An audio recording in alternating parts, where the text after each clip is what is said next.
Après cette capsule vidéo, nous voici de retour pour le second match de cette deuxième journée de Proximus ePro League.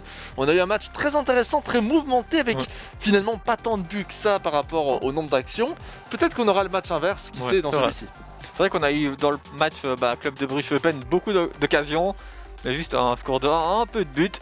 Ici on reste avec Bruges, mais le cercle cette fois-ci, Tout à qui fait. se déplace à Zulte Waregem. Zulte qui a gagné lors de la première journée, donc 4-3 points. Le cercle qui avait encaissé et subi sa défaite à la 92e sur un corner. Quel match! Donc il a 0 points, il va peut-être vouloir réagir. Donc Absolument. ça peut être une belle opposition entre un joueur qui a déjà des points, qui doit pas forcément, qui est pas obligé d'aller chercher la victoire, et de l'autre côté, un joueur qui est obligé d'aller chercher les 3 points s'il veut pas être déjà distancé au classement. Après, c'est peut-être encore un petit peu tôt, évidemment, pour penser directement aux points. Je pense que là, on est dans un moment où on veut simplement sécuriser, prendre le maximum de points d'entrée, et on avisera peut-être un petit peu plus ensuite. Ce que je voulais dire au début donc de cette présentation, c'est que là, on a eu deux joueurs très offensifs. Là, j'ai l'impression qu'on a deux joueurs peut-être un petit peu plus défensifs. En tout cas, Geoffrey Mégou et du côté de Nicolas Poulain, le joueur du club de Bruges. On ne connaît peut-être pas encore assez que pour avoir ce genre de conclusion, Xavier. C'est vrai qu'on le connaît pas forcément beaucoup, donc on apprend à le connaître au fur et à mesure de la compétition. C'est vrai que lors de la première journée, il s'est quand même créé quelques occasions. Bien Il a sûr. quand même réussi à mettre 2 buts, bon au final même s'il en prend 3. Ouais, D'un tout autre à côté, fait. on sait que Geoffrey défend très bien. Donc on va peut-être voir, enfin franchement, je suis assez impatient de voir ce match, voir un petit peu ce que Nicolas peut nous proposer et à l'inverse, la réaction un peu de Geoffrey face à un adversaire qui connaît certainement un petit peu moins que d'autres. Effectivement, 4-2-3-1 du côté de Zulte Waregem, c'est acté. Du côté de Nicolas Poulain, du côté du Cercle de Bruges, on part sur un 4-2-2-2. Ce n'est pas du tout la première fois que nous voyons cette formation qui s'impose de plus en plus comme une formation commune de cette Proximus et Pro League. C'est vrai qu'on en voit un petit peu plus, pas encore énormément, mais un petit peu plus qu'en routine. C'est ça, beaucoup plus qu'en tout cas durant les FIFA précédents. Enfin, des changements tactiques, on n'a pas eu l'occasion de voir exactement au niveau de la profondeur, de la largeur, etc. Nous verrons peut-être ça un peu plus tard dans ce match. Lancement donc de ce second match, de cette seconde journée. Un match, comme tu l'as dit, plutôt important quand même malgré tout, parce que du côté du cercle, imaginons on fait une deuxième défaite d'affilée, 0 points. Eh bien, ça va faire énormément de mal au mental pour un début de Oui, compétition. ça, même s'il reste beaucoup de matchs et beaucoup de points à prendre, comme tu le soulignais avant le début de la rencontre, mais de manière générale, c'est vrai que quand tu as des équipes qui ont déjà 6 points et toi t'en aurais que 0, ça peut être quand même compliqué. Il faut quand même réussir à les rattraper tous ces points. Effectivement. Lancement donc de ce match. L'engagement du côté gauche maintenant avec Bruno pour Zulte Waregem. Bruno toujours. On se retourne, on va aller chercher Sissako pour Bruno de nouveau. Attention avec Armenakas qui fait le drag back vers l'arrière et le tir. Tir croisé de Geoffrey Bécou qui nous propose quelque chose de très beau dans ce début de match. Regardez comme ce drag back est bien réalisé, a totalement effacé la défense du cercle. 1-0. Ouais, le cercle qui était vraiment absent défensivement. On le sait souvent, hein, début de match, il y a des fois des petites erreurs, parce que les joueurs ont du mal à rentrer dans leur match Oui, directement tout à durant fait. les 5-10 premières minutes. Et là, c'est payé cash pour l'œuvre du cercle. Donc voilà, Zult, maintenant, il mène à 0, il peut gérer un petit peu plus et jouer un peu plus sereinement. Oui, tout à fait. Geoffrey Mécou, on l'a pas spécialement cité, mais il est en train de faire de jolies choses avec Zulte Waregem à l'international, hein, justement durant la e-Club World Cup avec ni plus ni moins que Stefano Pina, une de nos grandes références, un des meilleurs joueurs de Belgique, qui malheureusement ne joue pas en Belgique, cette Proximus e-Pro League, mais qui fait des grosses performances à l'international. C'est ni plus ni moins que le vice-champion de Belgique il y a quelques années, vice-champion du monde, pardon, il y a quelques années maintenant et qui avait fait aussi de jolies choses l'année passée.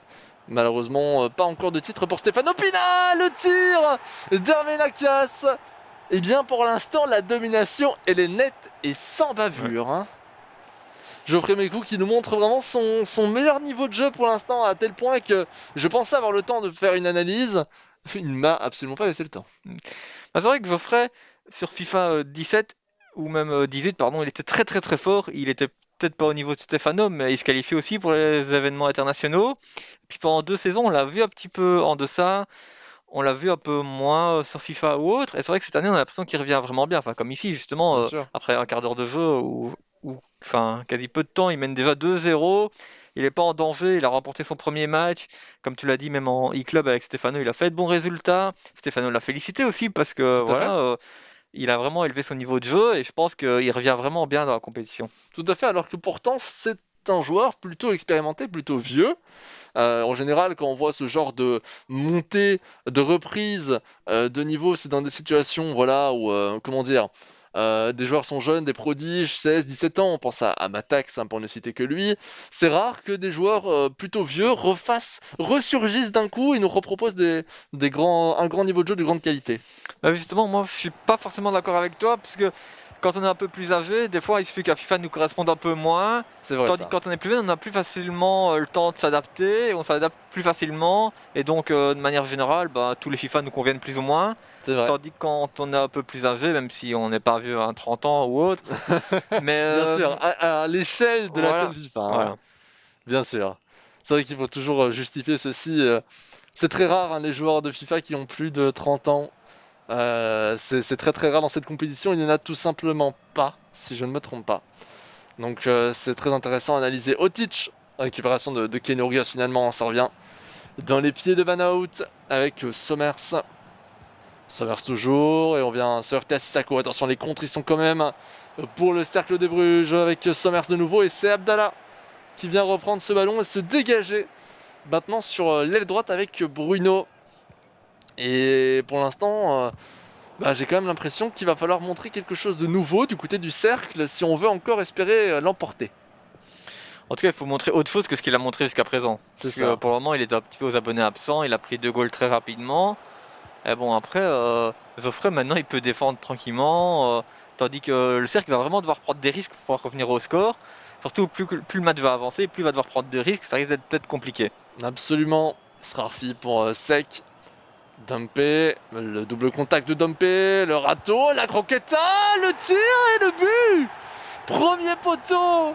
Et tu parlais justement de ces enchaînements entre gestes techniques et tirs immédiatement après. En voici encore une fois une preuve 3 buts à 0. Pour l'instant, il est en train de Mhm. faire le match parfait. Ouais, voilà. Et il a vraiment fait, on l'a vu justement lors du match sur la Tromberse-Côte également, vraiment l'enchaînement qui fonctionne hyper bien depuis la dernière mise à jour sur FIFA 21, même déjà peut-être un peu avant, c'est fin de frappe, croqueta, frappe, et voilà. Et oui, Bien souvent, c'est but. absolument. En voici la preuve, hein, comme je viens de le dire. Comme quoi, il faut toujours écouter Xavier Easy. Ça, c'est un fait. Summers. Summers qui tente d'aller chercher Hazard, mais sans succès. Récupération du Zult avec Srarfik qui lance une jolie profondeur là. Pas mal du tout. Vers Armenakas. Les passements de jambes, on tente de se retourner. Et Omolo sera heureusement là, présent pour récupérer ce ballon. La tête, contrée par Vitinho. Deuxième corner, rapidement joué encore une nouvelle fois au premier poteau. Couvert par hasard. Srarfi. Srarfi toujours. On tricote un petit peu. On arrive à avancer même un peu trop facilement dans cette défense du cercle. Heureusement, Dumpé ne parviendra pas à récupérer ce ballon. Oh non, ça c'est très mauvais. Attention à cette profondeur vers Bruno. Le tir de Bruno contre qui sera finalement pour les Ultimate Game avec Armelakas, mais qui sera signalé en position de hors-jeu. Et apparemment, on voit que 3-0, ça ne suffit pas à résultat. Puis il continue à pousser, à se créer des occasions. Il veut vraiment, ben, voilà, je pense en mettre quelques-uns. Absolument. Moussava, attention, parce que le 3 est très proche, et il est même beaucoup plus proche que ce que je pensais. 3 buts à 1, remontée de Nicolas Poulain, le joueur du cercle, avec ce joli tir premier poteau. On aurait peut-être pu croiser parce qu'il y avait un petit danger avec ce premier poteau quand même, hein. C'est vrai. C'est vrai que le premier poteau, ça fonctionnait peut-être encore mieux l'année dernière. Mais voilà, après, pas sortir comme ça, tu peux pas rater quoi qu'il arrive. Non, on peut pas rater, hein, très clairement. Sauf si on tire en plein centre. Très jolie construction de la part du cercle qui vient donc réduire l'écart. 3 buts à 1. Et du côté de Zult, on pourrait bien décider de reprendre cet écart de 3 buts sur cet engagement peut-être avec Sissako. Dompe.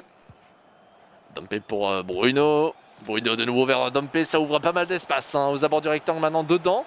Double contact. Et Taravel récupère ce ballon. On a vu ce qu'il voulait faire, mais il manquait vraiment. Enfin, défensivement, c'était bien joué du côté du cercle aussi. Il avait bien lu la trajectoire du ballon. Van Hout qui fait une mini transversale à ras de terre vers Björnkot, Kanouté, Sommers. Et la profondeur elle est jolie. Très jolie pour aller chercher Björnkone maintenant, qui prend de l'espace. La fin de frappe elle est jolie. On va rechercher Sommers maintenant. Sommers encore, 4 défenseurs pour bloquer le centre de ce rectangle.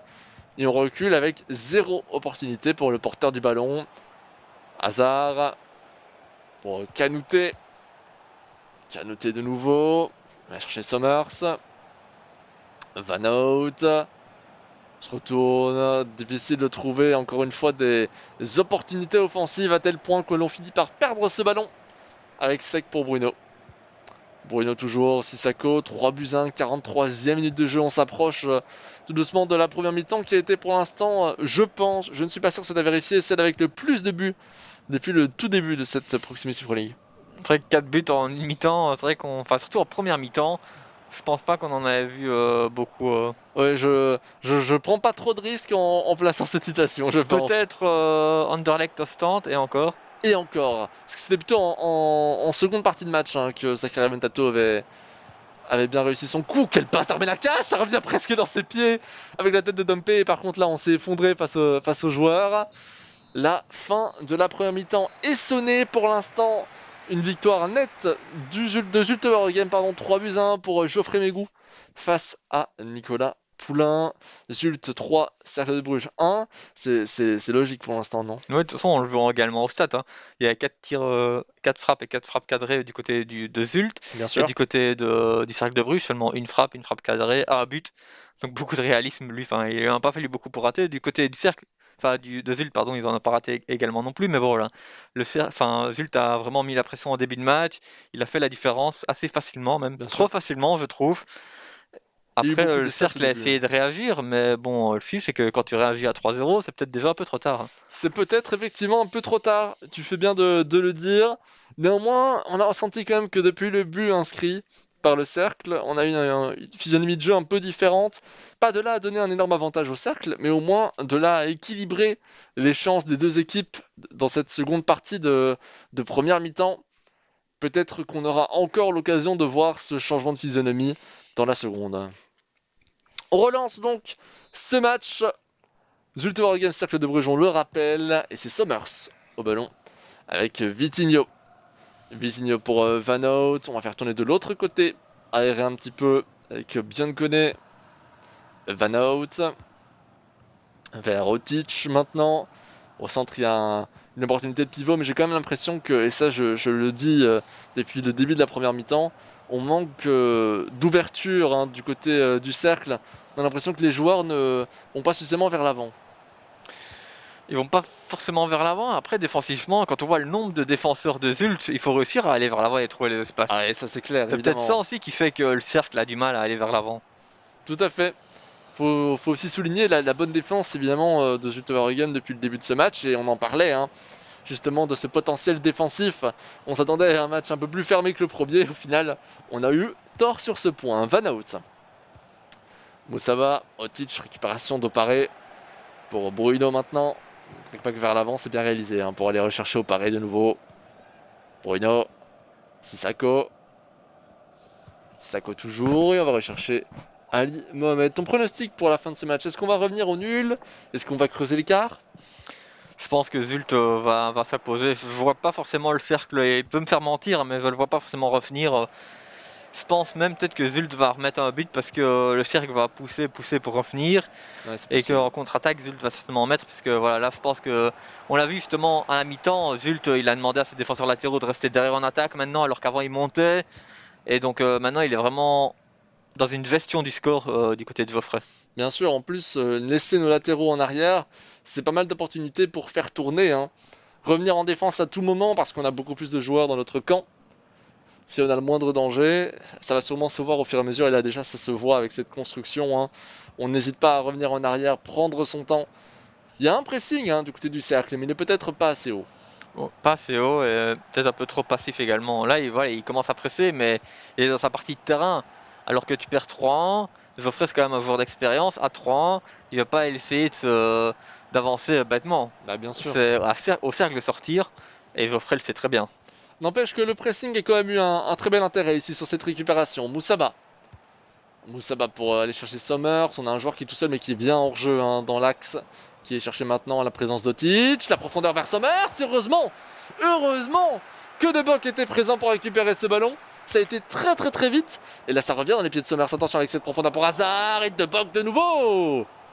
Quel match pour l'instant de De Bock au sein de cet effectif de Zulte Waregem. Le ballon reste malgré tout du côté brugeois avec Omolo. Van Out.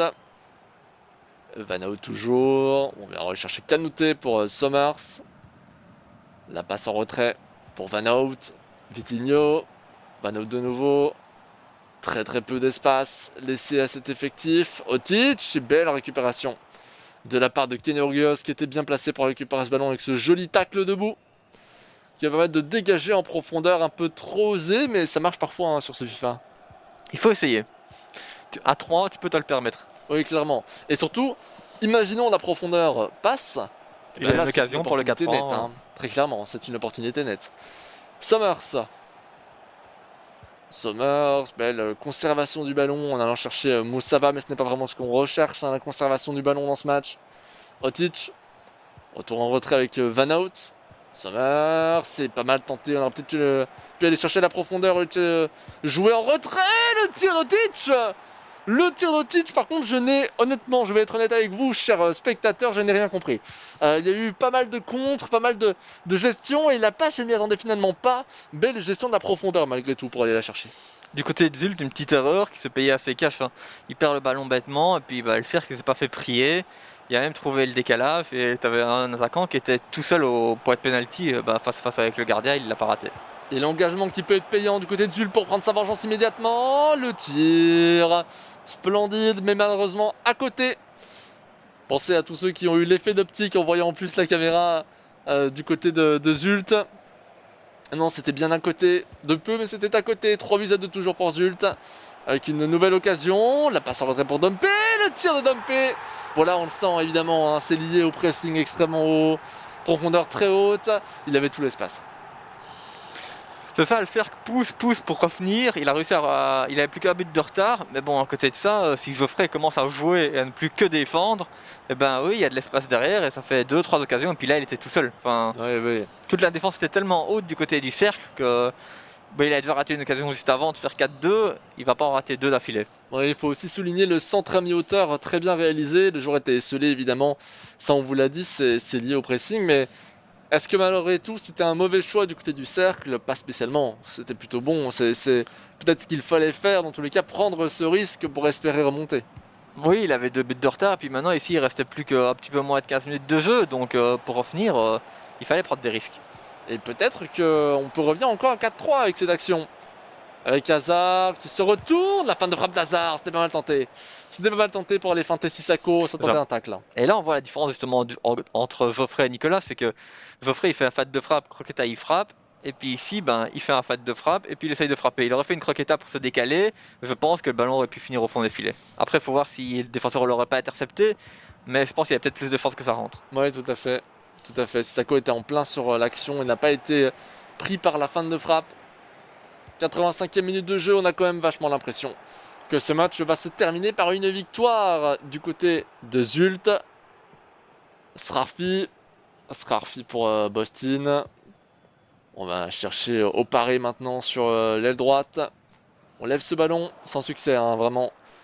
Malheureusement, on va rechercher Van Out maintenant avec le cercle de Bruges qui peut encore moins espérer soigner un peu le goal average. Hazard, Sommers. Oh, les contres sont du côté brugeois pour la fin de ce match. Avec Moussaba, Hazard, Sommers. Pas mal tenté. Là, c'est Abdallah qui récupère ce ballon. Et la fin de ce match approche à très grand pas. Ouh, bah ça va marcher. Voilà, on parlait de ces profondeurs lobées. Pour le même prix, ça peut marcher avec Dompe. Mais c'était en position de hors-jeu. Fin donc de ce match. Après oh, ça joue, pourquoi pas, Sommers. Et non, c'est récupéré par De Bock finalement. Fin de ce match, 4-2 pour Zulte Waregem face au Cercle de Bruges. Un match très intéressant qui s'est révélé finalement plutôt tactique alors qu'on a 6 buts. Et dans l'autre match, on avait l'impression que c'était pas du tout un match tactique, beaucoup plus, éclatant, avec beaucoup moins de buts. C'est ça, on a vu le Zul qui a voulu faire la différence très rapidement, ils ont réussi parce que Bien sûr. voilà, du côté du cercle, défensivement, on n'était pas forcément au point.